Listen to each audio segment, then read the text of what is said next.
असं माझं स्वतःचं निरीक्षण आहे. गाडगेबाबांबद्दल अ, कमी माहिती असण्याचं आणखी एक कारण असंही असू शकतं, की इतकं साहित्य उपलब्ध असायला पाहिजे, ते साहित्य एकतर उपलब्ध नाही. आणि जे साहित्य उपलब्ध आहे, त्याची जी विश्वसनीयता आहे, ती विश्वसनीयता पुन्हा एकदा तपासण्याची वेळ आलेली आहे. ती अशी, कोणत्याही व्यक्तीचं, महापुरुषाचं, समाजसेवकाचं जीवन आणि त्याचे विचार, त्याचं कार्य जर समजून घ्यायचं असेल, तर मला असं वाटतं, की अगदी प्राथमिक आणि प्रामाणिक पहिला स्रोत जो असतो, तो त्या व्यक्तीनं लिहिलेलं साहित्य किंवा त्या व्यक्तीवर चित्रित झालेल्या ज्या काही चित्रफिती, ध्वनिफिती वगैरे असतील, तो माहितीचा प्राथमिक आणि अतिशय विश्वसनीय स्रोत असतो.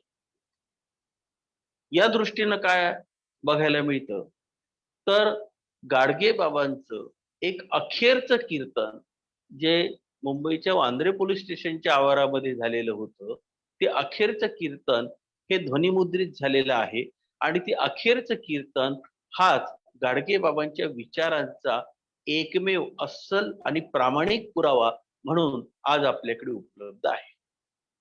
बाकी मग गाडगेबाबांबद्दल जे काही उपलब्ध आहे, ते म्हणजे गाडगेबाबांचं जीवन आणि कार्य ज्यांनी पाहिलं, त्या लोकांनी सांगितलेल्या बाबांच्या आठवणी. बाबांनी जो काही उपदेश केला असेल, ते संबंधित लोक ज्यांनी तो ऐकलेला आहे, तो आपल्या भाषेमध्ये, आपल्या शब्दांमध्ये जो त्यांनी मांडून ठेवला आणि वर्तमानपत्रातली कात्रणं, बातम्या वगैरे. आता हा जो स्रोत आहे, हा स्रोत हा दुय्यम समजावा लागतो. कारण पुढची व्यक्ती जी आठवण सांगते, ती आठवण ही किती अ, प्रामाणिक आहे, किती अस्सल आहे, त्या व्यक्तीने त्यामध्ये आपलं काही मिसळलेलं नाही ना, या सर्वांचा विचार या संदर्भामध्ये करावा लागतो आणि नंतरच आपल्याला त्याचा अस्सलपणा, त्याचा प्रामाणिकपणा हा ठरवावा लागतो. गाडगेबाबांच्या बाबतीमध्ये अडचण अशी आहे, की गाडगेबाबांनी हजारो कीर्तनं केली. पण ती हजारो कीर्तनं जी आहेत, ती गाडगेबाबांची कुठे ही ध्वनिमुद्रित करून कुणी ठेवली नाही. एक अखेरचं कीर्तन ध्वनिमुद्रित झालेलं आहे. गाडगेबाबांच्या आठवणी ज्या व्यक्तीने सांगितल्या, त्या व्यक्तींच्या आठवणींच्या आधारे गाडगेबाबांचं चरित्र हे लिहिलं गेलं आणि त्यामध्ये सुद्धा किती भ्रष्टपणा झाला, हे मी तुम्हाला या व्याख्यानाच्या शेवटच्या पर्वामध्ये तुमच्या निदर्शनास आणून देणार आहे. गाडगेबाबांचं लौकिक चरित्र तसं अ, आमच्या पिढीला, आमच्या थोड्याशा मागच्या पिढीला हे लौकिक चरित्र माहीत आहे. तरी पण आपण त्याची उजळणी थोडी या ठिकाणी करूया. असं की 23 फेब्रुवारी 1876 ला महाशिवरात्रीच्या दिवशी गाडगेबाबांचा जन्म झाला, असं आज सर्व ठिकाणी सांगितलं जातं. म्हणजे गाडगेबाबांच्या चरित्रांमध्ये पाहिलं तर तो उल्लेख येतो, विकिपीडियावर तो उल्लेख येतो, अनेकांच्या भाषणामध्ये तो उल्लेख येतो किंवा गाडगेबाबांच्या छायाचित्रांमध्ये तो उल्लेख येतो. ही जी जन्मतारीख आहे, ही जन्मतारीख खरी मानायला कुठलाही पुरावा उपलब्ध नाही. म्हणजे दर्यापूर तालुक्यातलं महसुली आपल्याला अभिलेख या कालखंडातला सापडणं अगदी अशक्य आहे. अगदी अशक्य आहे. कारण आपल्याला माहित आहे, की जनगणना ही पहिल्यांदा 1930 मध्ये केल्या गेली. 1930 आणि 1930 चा जो काही अभिलेख आहे, त्या अभिलेखामध्ये आपल्याला जन्माची तिथी, जातवार जनगणना ही आपल्याला आढळते. मग गाडगेबाबांचा जन्म त्याच्या कितीतरी आधीचा आहे आणि त्यावेळी ही पद्धती नव्हती. आणि त्यातून वऱ्हाडातल्या या बहुजन समाजामध्ये जन्मलेल्या व्यक्तीची खरी जन्मतारीख ती कोणी नोंदवून ठेवली असेल? बरं, त्यातून जन्मतारखेचा वाद निर्माण झाल्यानंतर जी काही आपल्यामध्ये पद्धती रूढ आहे, की पंचांगांची अभ्यासक ती जन्मतिथी शोधण्याचा प्रयत्न करतात. इतिहासाची अभ्यासक ती जन्मतिथी शोधण्याचा प्रयत्न करतात. यापैकी एकही प्रकार हा गाडगेबाबांच्या जन्मतिथीबाबत झालेला नाही. हे पहिल्यांदा लक्षात घेतलं पाहिजे. मग गाडगेबाबांची जन्मतिथी ही कशी मग नोंदवल्या गेली? तर गाडगेबाबा महापुरुष होते आणि मग त्या 1876च्या फेब्रुवारीमध्ये शिवरात्री ही 23 फेब्रुवारीला आली. मग महापुरुषाचा जन्म हा एखाद्या पवित्र दिवशी झाला, अशी एक समाज मनामध्ये जी काही एक प्रचलित श्रद्धा असते, त्या श्रद्धेपोटी मला असं वाटतं, की गाडगेबाबांचा जन्म हा 23 फेब्रुवारी 1876 महाशिवरात्रीच्या दिवशी झाला, असं मानल्या गेलेलं आहे. त्याला कुठल्याही प्रकारचा पुरावा नाही. पण गाडगेबाबांचं जे लौकिक चरित्र आहे, ते झिंगराजी राणोजी जानोरकर यांच्या पोटी आणि आई सखूबाई यांच्या पोटी गाडगेबाबांचा जन्म झाला आणि गाडगेबाबांचं जे मूळ नाव आहे ते डेबुजी असं होतं. हेही आपल्याला माहित आहे, की गाडगेबाबांचे जे वडील होते झिंगराजी, हे झिंगराजी घरी त्यांच्याही शेतीवाडी होती, व्यवस्थित कुटुंब होतं. पण अंधश्रद्धेपोटी आलेला अंधश्रद्धेपोटी आलेलं जे काही दारूचं व्यसन आहे, त्या व्यसनापोटी या माणसानं आपलं शेतीवाडी गमावली, आपलं घरदार गमावलं आणि अतिशय निर्धन अवस्थेमध्ये हे मरण पावले आणि गाडगेबाबा आणि आई सखूबाई हे अनाथ निराधार झाले. शेणगाव हे गाडगेबाबांचं जन्मगाव. तिथून गाडगेबाबांच्या मामानी म्हणजे चंद्रभानजी कोळसकर यांनी या आपल्या बहिणीला आणि भाच्याला आपल्या गावाला दापुऱ्याला नेलं, आपल्या घरी आश्रय दिला.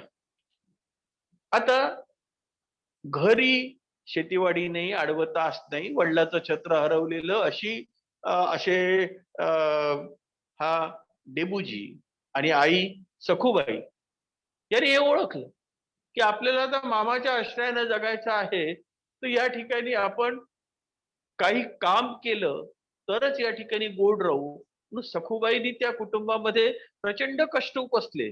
आपल्या भावाच्या घरी वडील हंबीरराव कोळसकर, सखूबाईचे वडील हंबीरराव कोळसकर म्हणजे गाडगेबाबांचे आजोबा, हे सगळं पाहत आहे. आता गाडगेबाबा हा नंतरचा अवतार आहे. पहिल्यांदा आपल्याला इथं डेबुजीचा विचार करावा लागतो. आई सखूबाई कष्ट करते, पहाटे उठून दळण दळते, भावाच्या आईचं सगळं गोठा झाडणं, शेण उचलणं, पुतरे करणं, शेतात जाणं, सगळं सगळं काम करते. याचे संस्कार आपोआपच या लहानग्या डेबुजीवर होत आहेत. तो त्यातून काहीतरी शिकतोय, जीवनातून काहीतरी जीवनाच्या अनुभवातून तो शिकतोय. हळूहळू थोडं मोठं झालं तर मामाकडून त्यांनी गुरं राखण्याचं काम मागून घेतलं. गुरं राखण्याचं काम आता ही एक ती खेड्यापाड्यातली नैसर्गिक प्रक्रिया असते, की लहान मूल थोडं मोठं झालं की ते शेळ्या मेंढ्याच्या मागं गुरं राखण्याच्या मागं. पण या गुरं राखण्याच्या प्रक्रियेमध्ये या डेबोजीचं जे सामाजिक भान आहे ते जरा तयार झालेलं दिसतं. याचं कारण गुरं राखण्याच्या ही जी काही टोळी आहे त्या गावातली, ही जी काही जी चमू आहे, या चमूमध्ये सगळे 12 बलुतेदाराचे किंवा ज्यांना आपण तत्कालीन कनिष्ठ जाती मानतो, त्या अस्पृश्य जातीची मुलं आहेत. ही मुलं एकत्र गुरं राखतात. दुपारच्या वेळी सगळी या ढोरांना पाणी पाजून आणलं, की ढोरं निवांत झाडाच्या सावलीत बसतात आणि हे पोरं आपले भाकरी सोडतात. त्या भाकरी सोडल्यानंतर सगळेजण हे एकत्र बसले आहेत, तरी त्या काळाच्या त्या प्रथेप्रमाणे प्रत्येक जण वेगवेगळं आपली शिदोरी सोडून वेगवेगळं भाकर खाताना दिसतो. डेबुजीला हे कळत नाही की असं का, असं का आपण सगळेच जर सारखं होते असं का. मग मात्र डेबुजीने सुरू केलं की नाही, आपण सगळ्यांनी एकत्र भाकर खाल्ली पाहिजे, एकत्र आपण एकमेकाचं वाटून खाल्लं पाहिजे.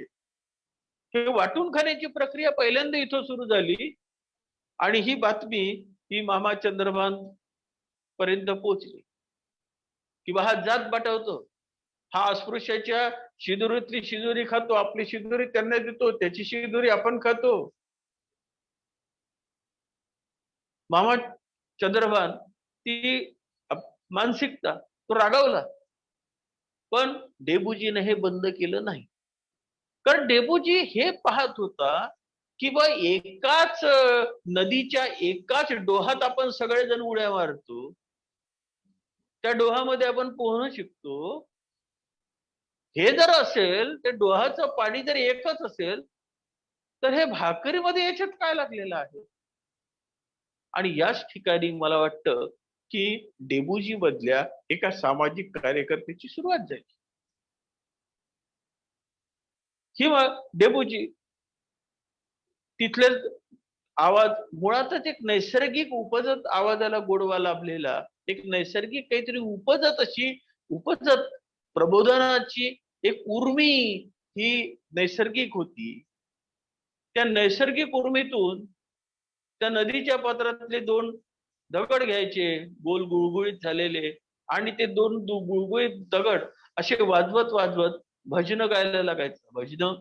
भजनाची सूर गावात त्याच्या कानावर पडलेली, त्याची नक्कल ह्या नदीच्या काठावर त्या झाडाखाली ती व्हायला लागली आणि यातून एक उत्तम कीर्तनकाराचा जन्म या ठिकाणी घडायला लागला.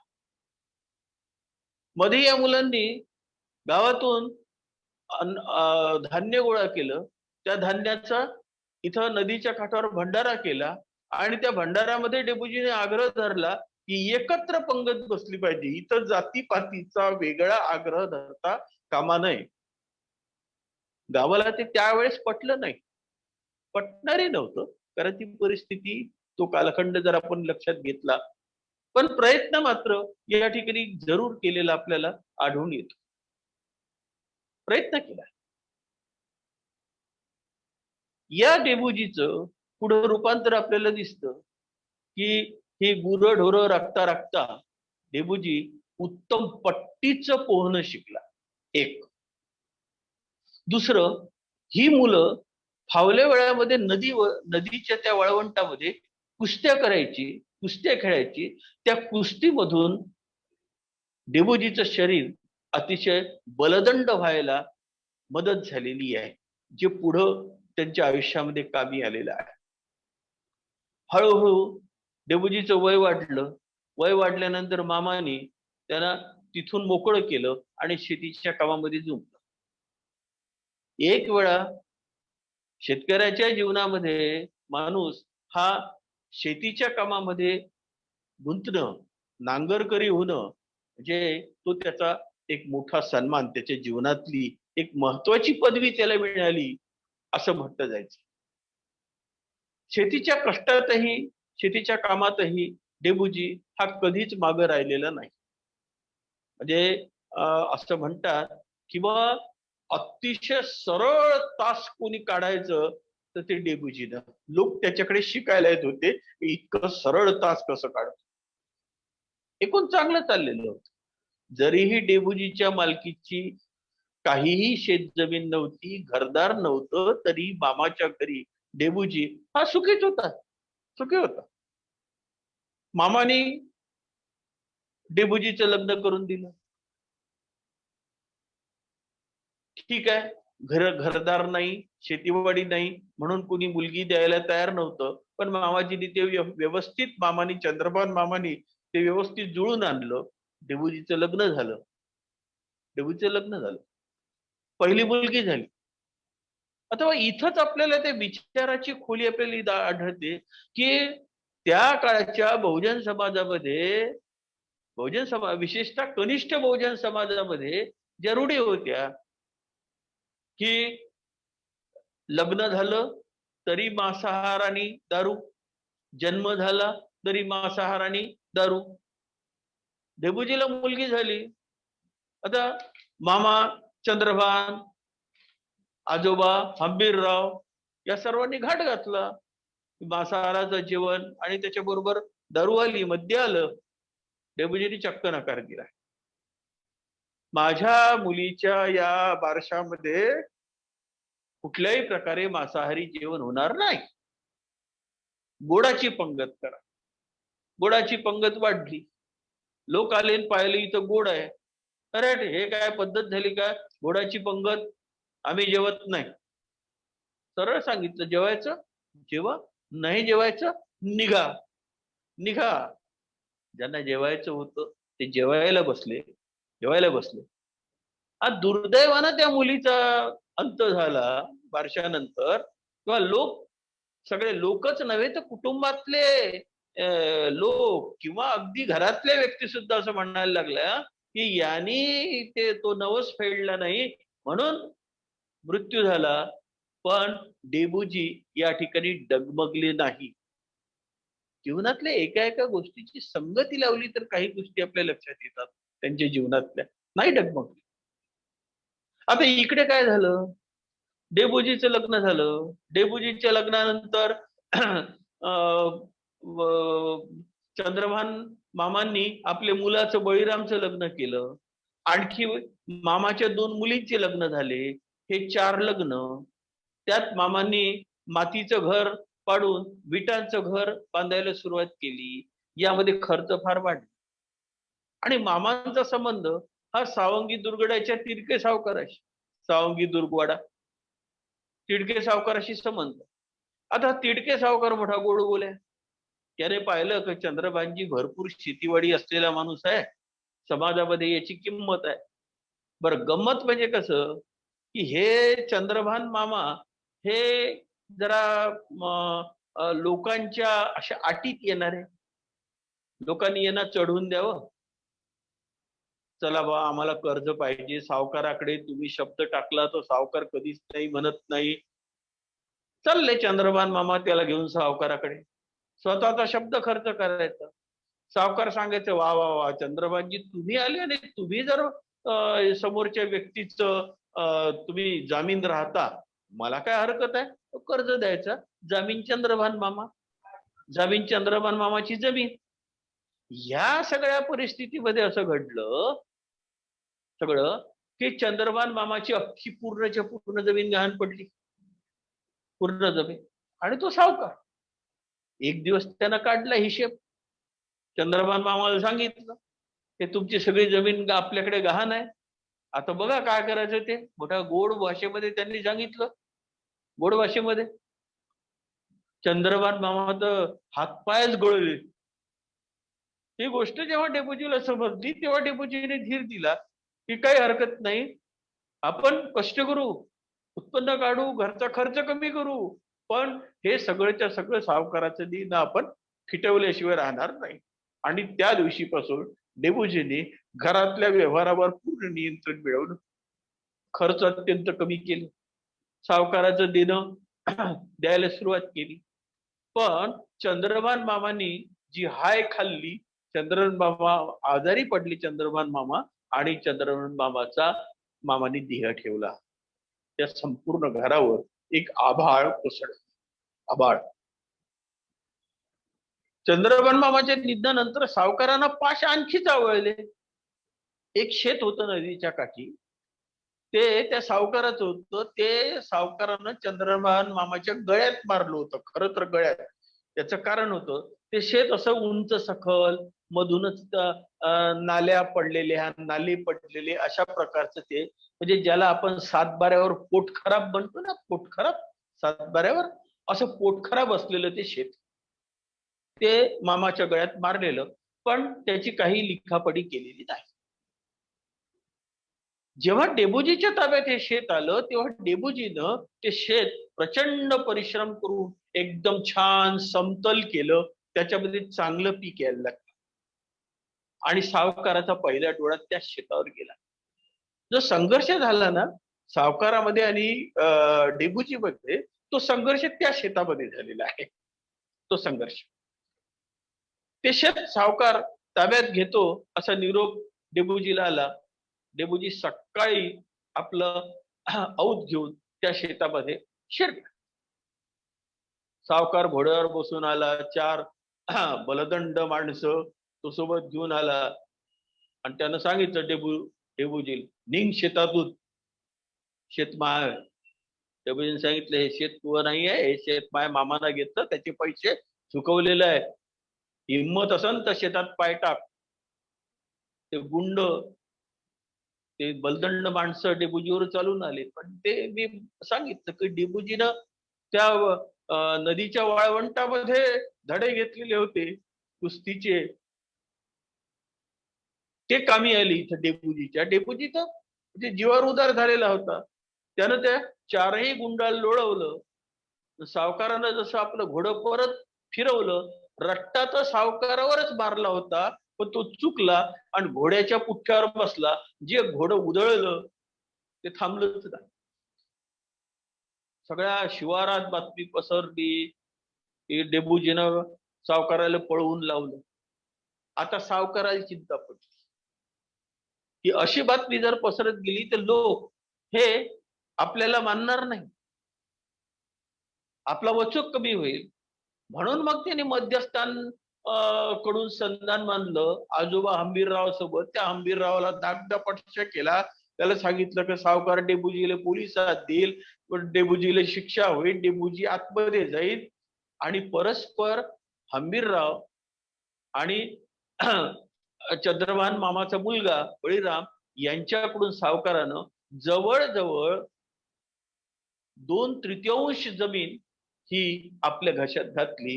थोडीशी जमीन ही उरली. डेबूजी जेव्हा हे लक्षात आलं तेव्हा इथं आता ते विचार परिवर्तन व्हायला सुरुवात होती. इथं की जेव्हा हे डेबूजीच्या लक्षात आलं की अरे बाबा, हे सगळं कशापायी घडलं. 2 कारण.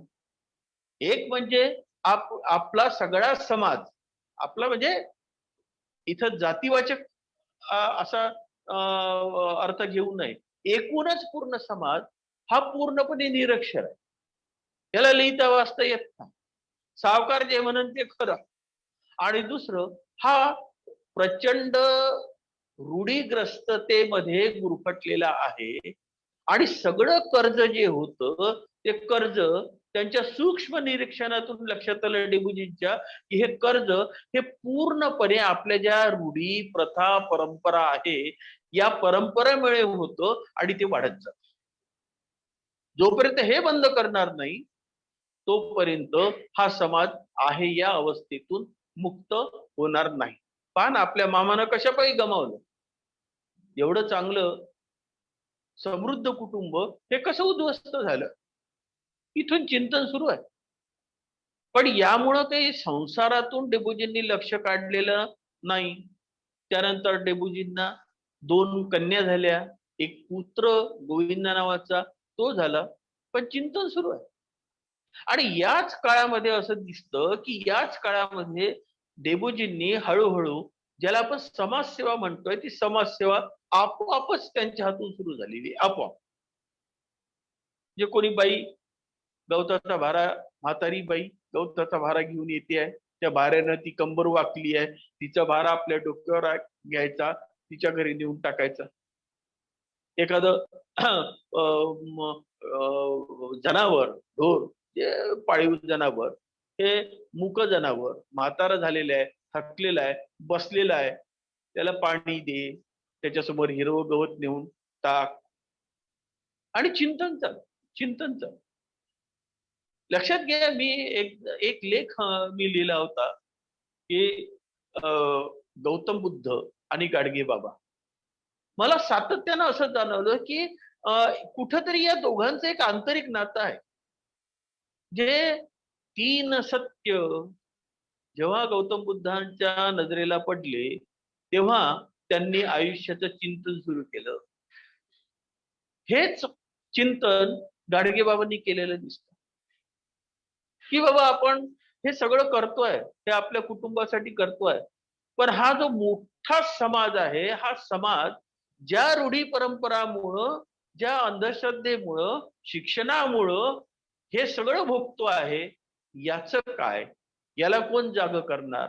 याला कोण जागृत करणार? आपण आपल्यापुरता संसार केला म्हणजे सगळं झालं का? सगळं मिळवलं का? आपल्यापुरता संसार करणं हेच जीवनाचं एकमेव ध्येय आहे का?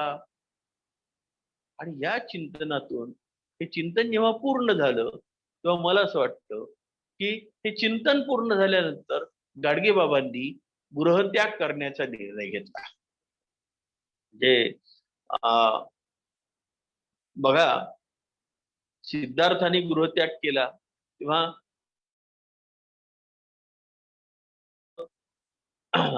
अ,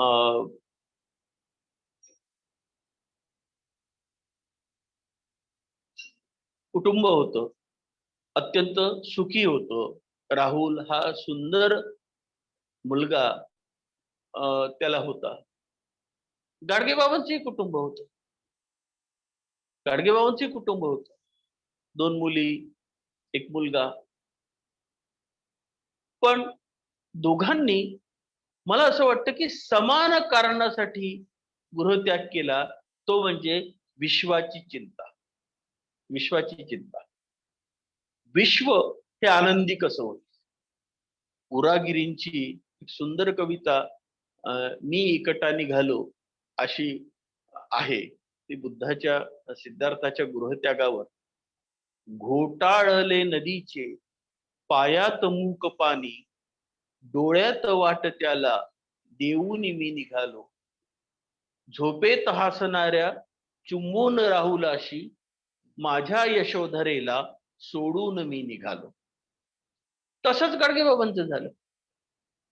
एका रात्री त्यांचा विचार पक्का झाला. अनेक दिवसाचं चिंतन, त्यांचा विचार पक्का झाला. मध्यरात्री उठले.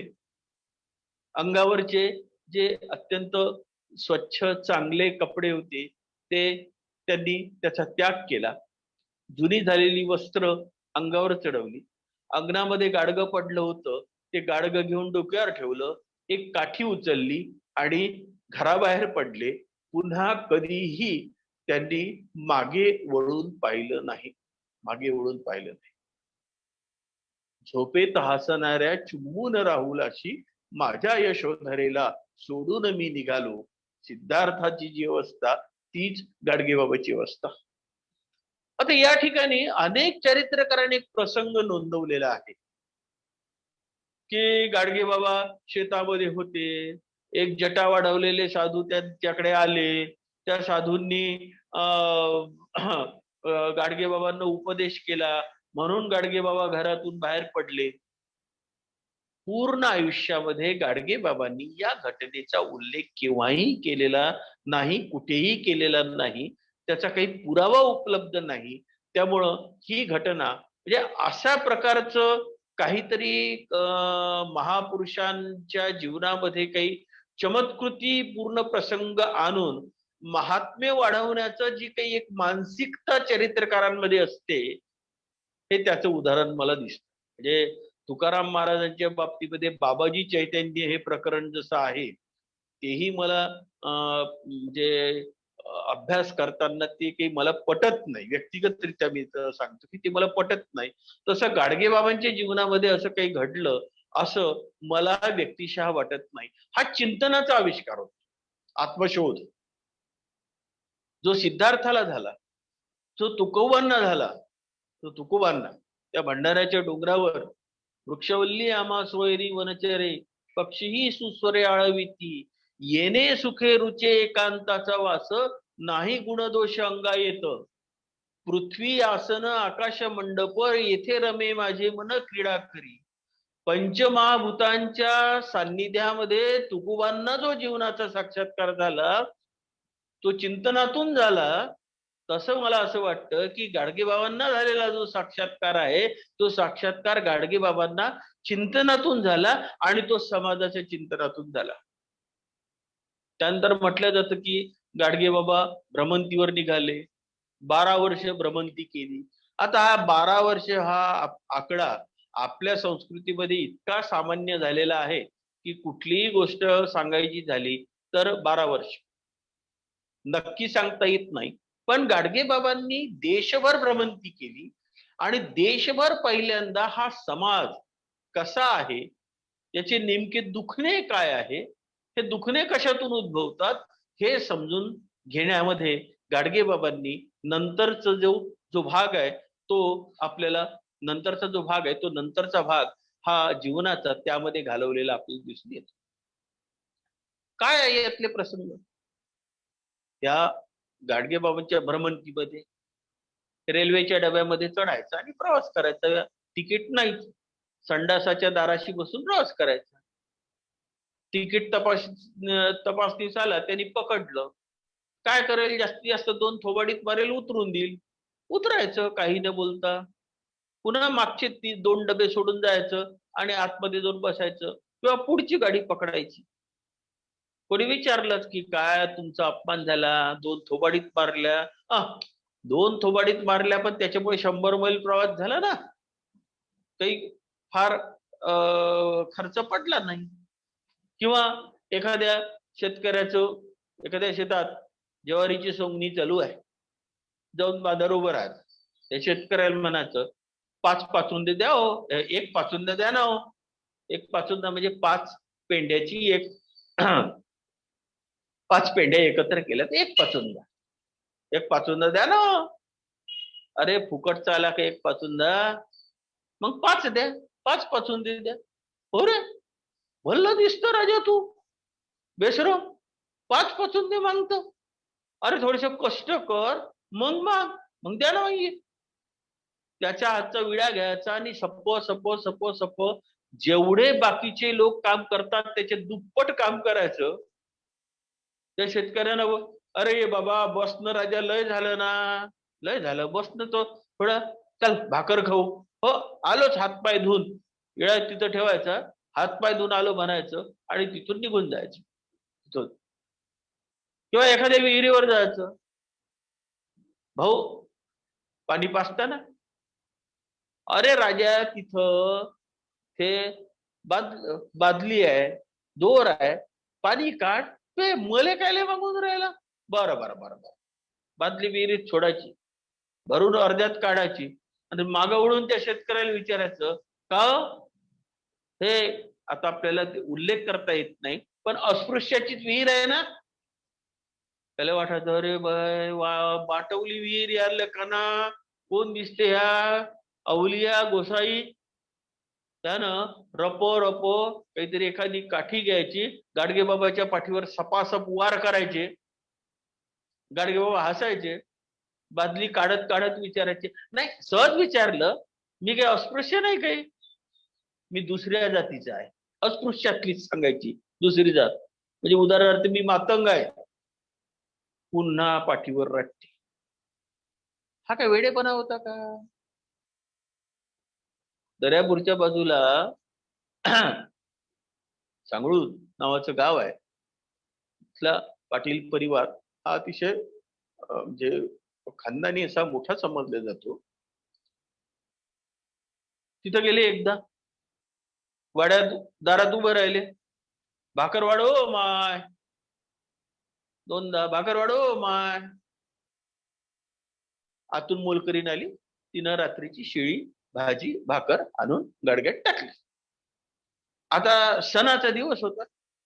आतून पुरणपोळीचा वास येऊन राहिला होता. बाप्पा पुरणपोळीचा वास येते मला भाकर शिळे, पुरणपोळी वाढव माय. आता तो पाटील चावडीवर बसून मजा पाहून राहिला. पुरणपोळी वाढव माय. पाटल्याला वाटलं काय मजुरी आहे भिकारी. दिली सरकी भाजी भाकर घेत टाकली तर म्हणते पुरणपोळी वाढव माय. तिरमिरीत पाटील उठले. समोर चिलाटीच्या काट्याचा फास होता, त्याच्यातली एक चिलाटी ओढली. आलं काय पाहिजे? पुरणपोळी. पुरणपोळी सपकन सपकारा बसला. आता ते चिलाटीचे काटे असे आतमध्ये वळलेले असतात बारीक बारीक. जेव्हा ओढली जाते काठी तेव्हा ते सगळे काटे आतमध्ये बसतात. काय पाहिजे? पुरणपोळी. काय पाहिजे? पुरणपोळी. तसे तसे फटके बसत गेले. ती काठी पुरी झडली. पाटील थकला, बाबा पुरणपोळी. रात्री त्या गावातल्या त्या शिवालयामध्ये बाबा एक एक काटा अंगातून काढून राहिले.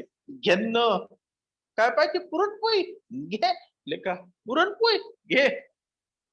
त्यानंतर गाडगे बाबांनी पूर्ण आयुष्यामध्ये कधीही गोडाला स्पर्श केला नाही.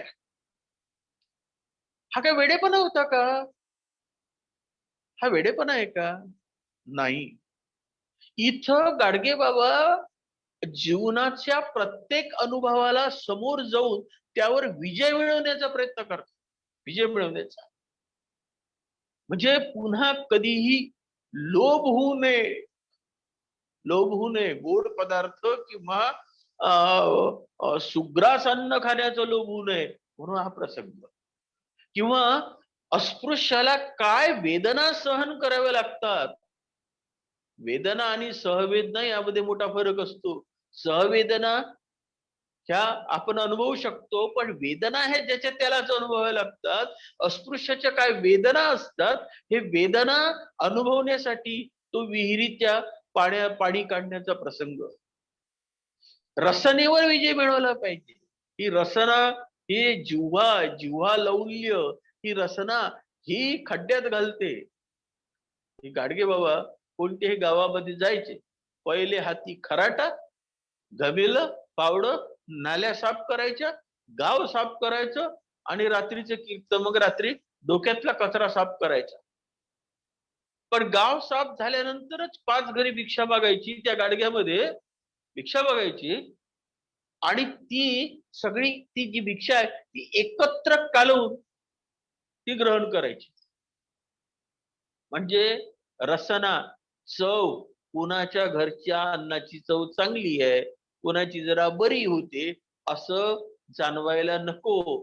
कारण जर एखाद्याच्या घराची चव चांगली आहे असं जाणवलं तर माणूस वारंवार त्याच्या घरी जाऊन उभा राहील भिक्षेसाठी. आणि नेमके हेच बघा, महात्मा चक्रधरांनी हेच सांगितलं होतं आपल्या शिष्यांना. ते पाळायचे. पाळायचे. भानुभाऊ साहित्य जर आपण वाचलं तर आपल्या लक्षात येईल की महात्मा चक्रधर आपल्या शिष्यांना सांगायचे की अन्न कशासाठी? देह पोषणासाठी, जिभेची चव भागवण्यासाठी नाही. आणि म्हणून त्यामुळं कुणाच्याही घरी अन्न मागायला गेलं तर ती आणायची, ती एकत्र करायची. का? तर कुणाच्या घरचं अन्न हे चांगलं चवदार होतं, माणूस मोहात पडतो. किंवा वारंवार त्याच घरी भिक्षा मागायची नाही, हे सुद्धा महात्मा चक्रधरांनी सांगितलेलं आपल्याला दिसून येतं. नेमकं तेच सूत्र आपल्याला इथं दिसतं. जे गाडगे बाबांनी काही बुद्ध तत्वज्ञान वाचलं का? शक्यच नाही. गाडगे बाबांनी महात्मा चक्रधर वाचले का? शक्यच नाही. गाडगे बाबांनी कबीर आणि तुकाराम जे अनुभवले ते इतरांच्या कीर्तनातून अनुभवले, श्रवण भक्तीतून अनुभवले आणि स्मरणशक्ती दांडगी असल्यामुळे त्यांनी पाठ ठेवले. गाडगे बाबांनी गाडगे बाबांनी महात्मा ज्योतिबा फुले वाचले असतील का? शक्यच नाही. साक्षर नव्हतेच. पण एक उपजत अशी सगळी मूल्य ही गाडगे बाबांमध्ये आपल्याला आलेली दिसतात. हा जीवनातले जे जे मोहाचे क्षण असतात त्या मोहाच्या क्षणावर विजय मिळवणं हे गाडगे बाबांनी या कालखंडामध्ये केलेलं आपल्याला दिसून येतं. असं खूप काही बोलता येईल. पण मग गाडगे बाबा साधारणतः असं म्हटलं जातं की 1905 ला फेब्रुवारीमध्ये त्यांनी गृहत्याग केला. काय नेमका कालखंड माहित नाही, पण ते परत आले. ते कुठं आले? ते पुन्हा ऋणमोचनच्या यात्रेमध्ये आले. ही ऋणमोचनची यात्रा म्हणजे आमच्या भागामध्ये अत्यंत प्रसिद्ध असलेली यात्रा. पूर्णेचा खोल काठ आहे, खोलातून पूर्णा वाहते. दरड जी आहे ती काळ्या मातीची, चिक्कन मातीची दरड आहे आणि वर भुलेश्वराचं मंदिर आहे. गाडगे बाबा आले. आज तिथली परिस्थिती काय की पूर्णेच्या पात्रात उतरायचं, आंघोळ करायची आणि ओल्या अंगानं गडव्यामध्ये ते जल घेऊन जायचं आणि त्या मुद्गलेश्वरावर ते व्हायचं. आता ओल्या अंगानं ती दरड चढणार म्हणजे पाणी त्या दरडीवर आणि चालली घसरण. पाहिलं तर एक व्यक्ती त्या दरडीवर, त्या घसरणीवर कोरडी माती टाकत होता. लोकांनी पाहिलं, बराच वेळ निरीक्षण केल्यानंतर असं लक्षात आलं, अरे आता डेबुजी सारखं दिसतो आपल्या गावातल्या. कारण पंचक्रोशीतले सगळे गावं दर सोमवारी ते यात्रेमध्ये येणार. डेबुजी दिसले, घरचे लोक आलेच होते, आई पत्नी सगळे गोळा झाले. सगळं काम संपल्यानंतर डेबुजी तिथे जाऊन बसले. कुटुंबात खूप आग्रह केला तरी सांगितलं आम्ही आता सोडलं, घरदार कुटुंब सोडलं. पत्नीने विचारलं आता आम्ही काय करू कुंताबाईनं? चला माझ्यासोबत, मी कष्ट करून जगतो, तुम्ही कष्ट करून जगा. लक्षात घे, दुसऱ्या वर्षी पुन्हा तोच प्रकार, पण या वर्षी काय केलं की कुदळ पावडं घेतलं, त्या जमिनीमध्ये अशा पायऱ्या करायला सुरुवात केली, कच्च्या पायऱ्या. लोक मदतीला आले, ती धकली यात्रा धकली. त्याच्या पुढच्या वर्षी मात्र ज्या तिडके सावकारासोबत बाबांचा संघर्ष झाला होता, ते तिडके सावकार येऊन उभे राहिले आणि त्यांनी गाडगे बाबांना त्यांनी देणगी दिली. आणि तो पूर्णेकाठचा जो घाट आहे, तो घाट 1908 ला ऋणमोचनचा तो घाट बांधले गेला, तो सावंगी दुर्गवाड्याच्या त्याच तिडके सावकाराच्या देणगीत. जे महात्मा गांधीजी म्हणतात ना की हृदय परिवर्तन होतं, पण त्यासाठी ती कृती प्रामाणिक असावी लागते. गाडगेबाबांची ती कृती प्रामाणिक होती, हृदय परिवर्तन झालं. मग माहिती आपल्याला की गाडगेबाबांनी जे सामाजिक कार्य हाती घेतलं, 1917 ला पंढरपूरला चोखामेळा धर्मशाळा बांधली.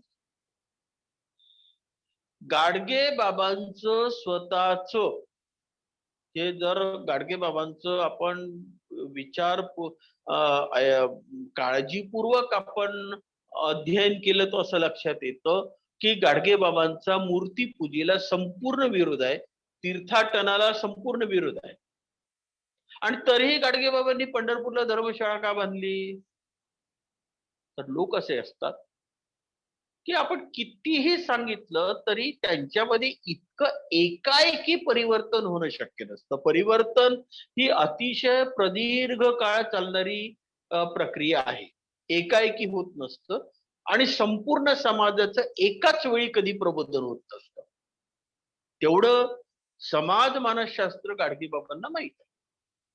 पंढरपूरला हजारो वर्षापासून लोक येतात, येत राहणार, हे गाडगे बाबांना माहित आहे. कितीही सांगितलं तरी ऐकणार नाही. स्पृश्य समाज जो आहे तो आपली व्यवस्था बडव्यांच्या इमारतीमध्ये, कुटुंबामध्ये कुठेतरी करून घेतो, पण हे अस्पृश्य हजारो वर्ष त्या पंढरपूर, त्या चंद्रभागेच्या पात्रामध्ये उघड्यावर भर पावसामध्ये राहतात. हे काही गाडगेबाबांना सहन झालं नाही. आणि म्हणून ती धर्मशाळा, चोखामेळा धर्मशाळा ही 1917 ला गाडगेबाबांनी बांधली. पण बांधल्यानंतर बाबांनी ती स्वतःकडे ठेवली नाही. ती चोखामेळा धर्मशाळा गाडगे बाबांनी डॉक्टर बाबासाहेब आंबेडकर यांच्या सुपूर्द केली, त्यांना ट्रस्टी केलं. आणि त्यांना ट्रस्टी केल्याचा जो कागद आहे, त्या कागदावर कर्मवीर भाऊराव पाटलांची साक्षीदार म्हणून सही आहे. अधिकृत कागद तो उपलब्ध आहे. आणि हे सांगितलं की फक्त यात्रेच्या वेळी इथं यात्रेकरू येतील, इतर वेळी या धर्मशाळेचा वापर अस्पृश्य मुला मुलींच्या शिक्षणासाठी झाला पाहिजे. इथून आपल्याला लक्षात येतं की बाबासाहेबांचा आणि गाडगे बाबांचा संबंध आलेला आहे. इथून लक्षात, बऱ्याचदा काय होतं की एका अभिनिवेशाच्या नादामध्ये आपण महापुरुषांना फार संकुचित करून टाकतो. मी पुढे बोलेन त्याच्याबद्दल, सांगेन त्याच्याबद्दल. गाडगे बाबा निरक्षर होते, हिशेब ठेवता येत नव्हता. पण जेव्हा लोकांनी हजारो लाखो रुपयाच्या देणग्या द्यायला सुरुवात केल्या, तेव्हा गाडगे बाबा गळ्यात एक सुतळी बांधायची, त्याच्यात एक वही अडकून ठेवायचे आणि कोणी पैसे दिले तर कोणीतरी एखादा साक्षर माणूस बाजूला असला त्याला ते वही काढून द्यायचे, बाबू लिहि रे याच्यात याने इतके रुपये दिले म्हणून. खर्चाचंही तसंच, खर्चाचंही तसंच. लाखो रुपयाचे व्यवहार गाडगे बाबा मिशन नंतर केले, पण गाडगे बाबांनी त्यातला एकही पैसा स्वतःच्या व्यक्तिगत कामासाठी वापरला नाही. जे जे हॉस्पिटल धर्मशाळा असो की नाशिकची धर्मशाळा असो, बाबा त्या धर्मशाळेच्या बाहेर एक झोपडी राहायची, त्या झोपडीमध्ये बाबा राहायचे. गाडगे बाबांच्या पत्नी कुंताबाई कधीतरी त्या झोपडीमध्ये यायच्या, मुली राहायच्या लहान. गाडगे बाबांची हितचिंतक कुंताबाईच्या त्या खोपडीत डाळ धान्य भांडे कुंडे आणून टाकायचे, काही सतरंजा चादरा. 2-3 महिने छान सुखात जायचे. बाबाचा फेरा आला आणि बाबानं पाहिलं, अरे बाबा बाबा एवढी श्रीमंती आपल्या झोपडीत, कायले पाहिजे हे आपल्याला. उचलायचं आणि प्रत्येक गोष्ट वाटून द्यायची. कुंताबाई पुन्हा लंकेची पार्वती.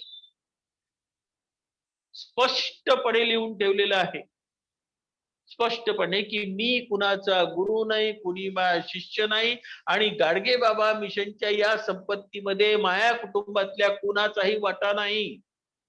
माया कुटुंबातल्या कोणत्याही व्यक्तीला धर्मशाळेमध्ये 3 दिवसात नियमानुसार 3 दिवसाच्या वर राहू देण्यात येऊ नये.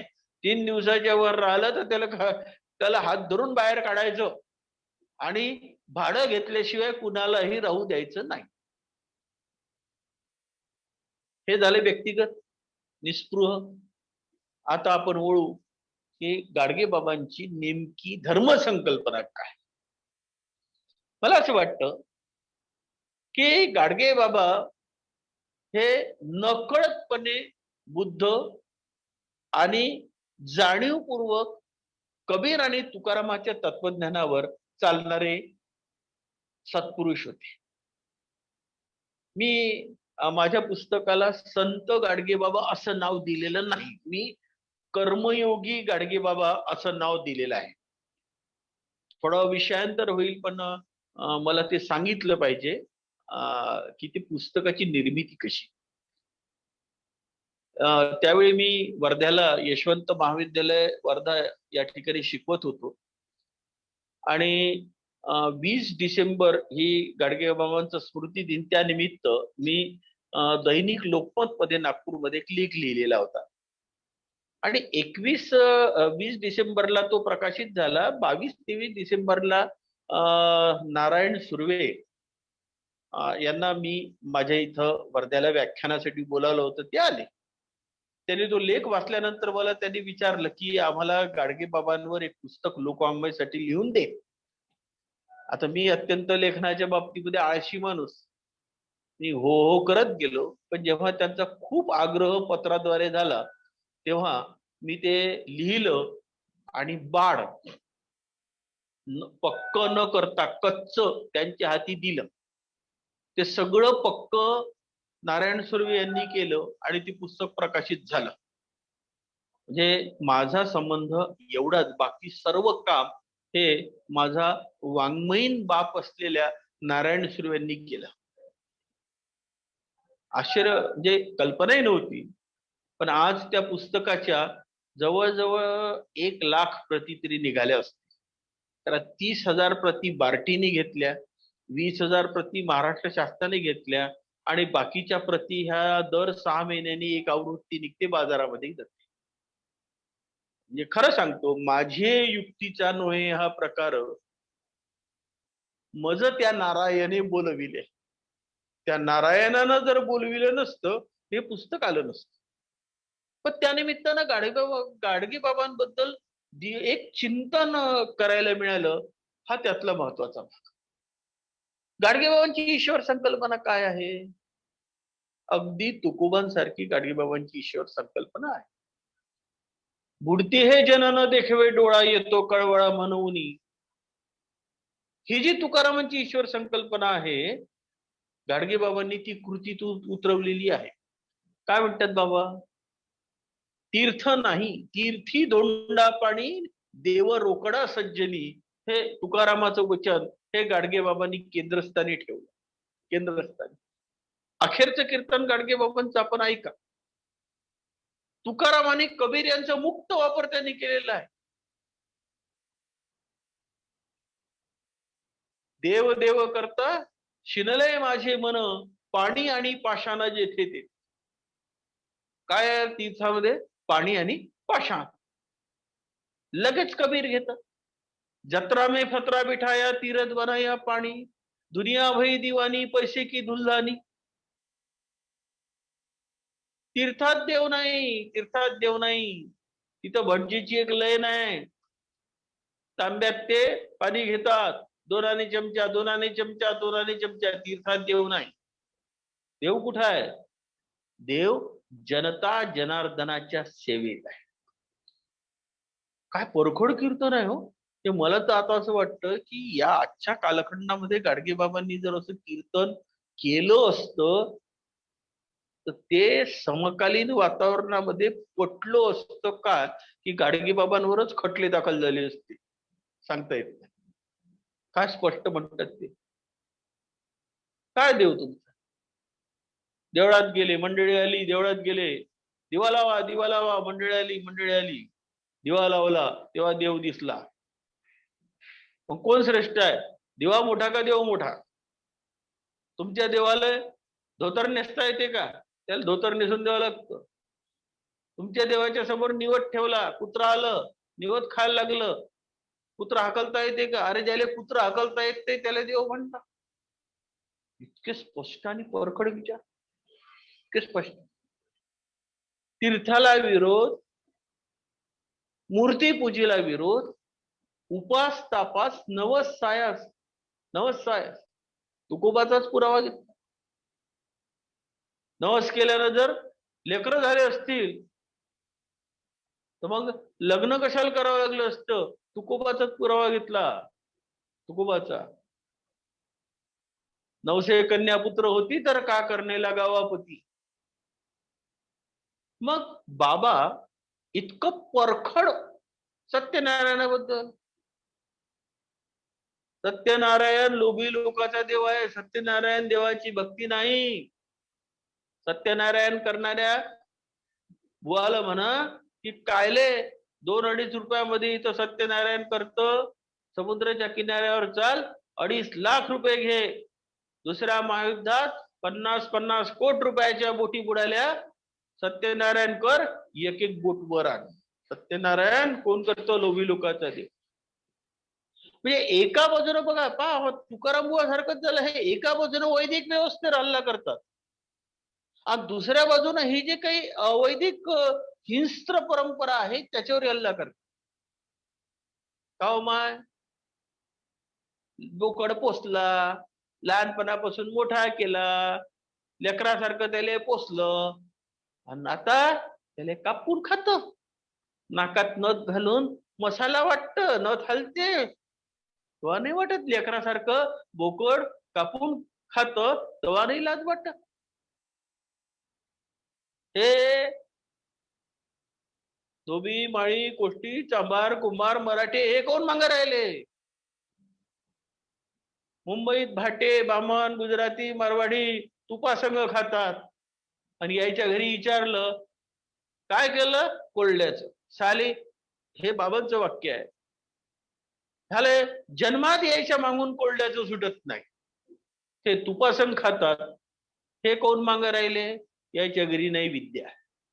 याच्या घरी नाही विद्या.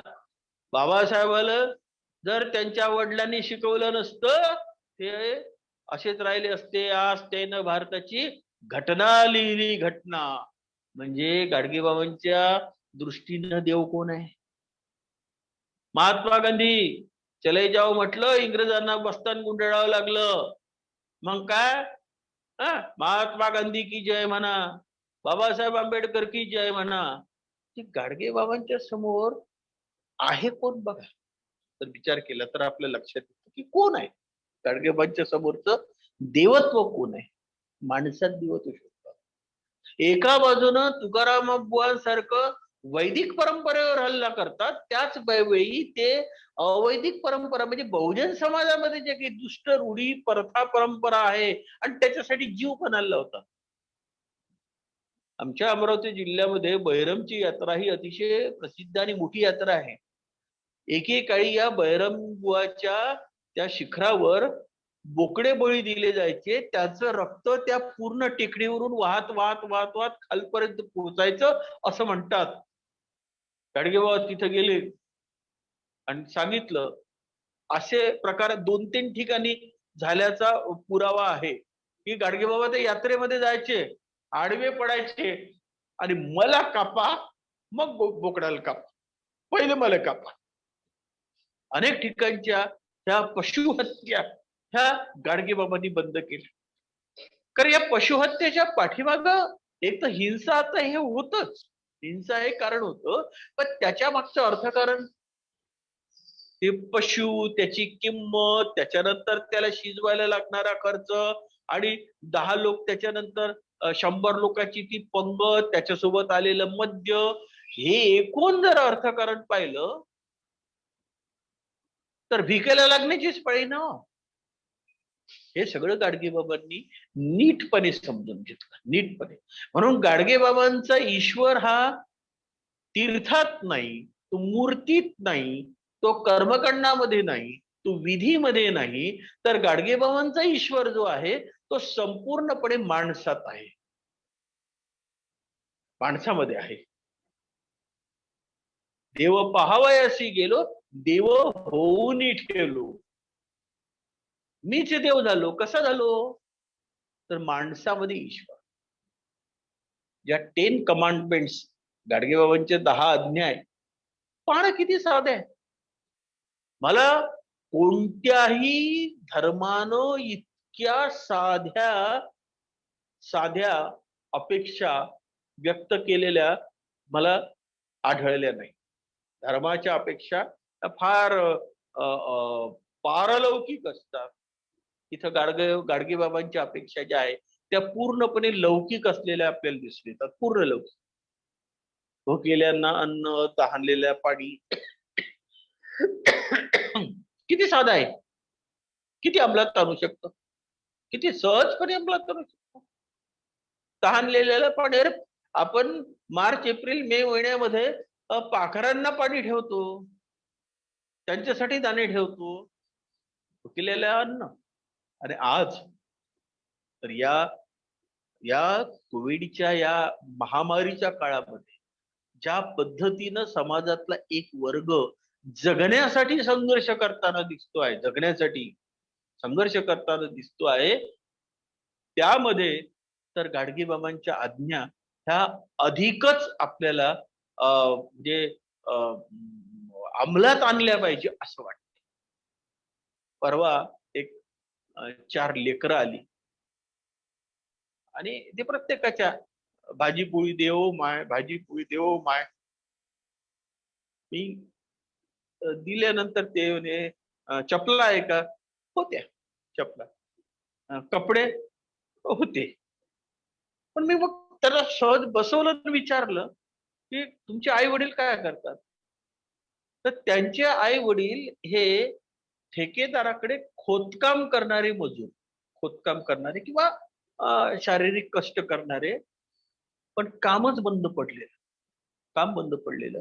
आणि गंमत म्हणजे त्यांच्याजवळ ना आधार कार्ड आहे, ना रेशन कार्ड आहे आणि ते काहीही नसल्यामुळं त्यांना कोणत्याही प्रकारे राशनच्या दुकानातून जे मोफत अन्नधान्याचं वाटप होतं, ते वाटपही होत नव्हतं. काहीच नाही, ना आधार, ना रेशन. अस्तित्वाचा पुरावाच नाही, अस्तित्वात असण्याचा पुरावाच नाही. आणि त्यामुळं अन्नधान्य संपलेलं, ती लेकरं ही घरोघरी भाकर मागत फिरत होती. तेव्हा मला गाडगेबाबा आठवला की नाही, हे आपलं काहीतरी गाडगेबाबा आपल्याला सांगून गेलं, हे आपलं एक सामाजिक ऋण आहे आणि ते सामाजिक ऋण हे आपण फेडलं पाहिजे. जितकं शक्य होईल तेवढं आपण फेडलं पाहिजे. आपल्याला गाडगेबाबा होता येणार नाही याची 100% जाणीव मला आहे. आपण महात्मा गांधी होऊ शकत नाही, आपण डॉक्टर बाबासाहेब आंबेडकर होऊ शकत नाही, आपण गाडगेबाबा होऊ शकत नाही. आपल्या वैयक्तिक मर्यादा आपल्याला ठाऊक आहेत. ते असल्याही पाहिजे. तेव्हा माणूस जमिनीवर राहतो. पण यातलं काही आपल्याला करता येईल, काही करता येतं. एवढं जरी आपण या गाडगेबाबांच्या जीवनातून आणि गाडगेबाबांच्या कार्यातून आणि गाडगेबाबांच्या विचार प्रणालीतून जर आपण काही शिकू शकलो, तर मला असं वाटतं, की तेव्हाच आपण काहीतरी माणसात असल्याची जाणीव आपल्यामध्ये शिल्लक राहील. आपण माणसात असू, अन्यथा आपण त्या माणूसपणापासून दूर गेलेलो असू, असं होऊ नये म्हणून हे गाडगेबाबांचं स्मरण. डॉक्टर महेंद्र कदम यांनी एक अत्यंत चांगली व्याख्यानमाला त्यांच्या महाविद्यालयाने, त्यांच्या संस्थेने एक अत्यंत चांगली व्याख्यानमाला अ, अ, यशवंतराव चव्हाण यांच्या जन्मदिनापासून त्यांनी ती सुरू केली. एका प्रेरणेतून सुरू केली. एक अतिशय चांगलं उपक्रम हा आहे आणि या उपक्रमामध्ये त्यांनी मला सहभागी व्हायची संधी दिली. याबद्दल मी त्यांचा, त्यांच्या सहकाऱ्यांचा, संस्थेचा अत्यंत ऋणी आहे. हे विचार हे माझे व्यक्तिगत विचार आहे. याच्याशी प्रत्येक जण सहमत झालाच पाहिजे असा माझा आग्रह नाही आहे. पण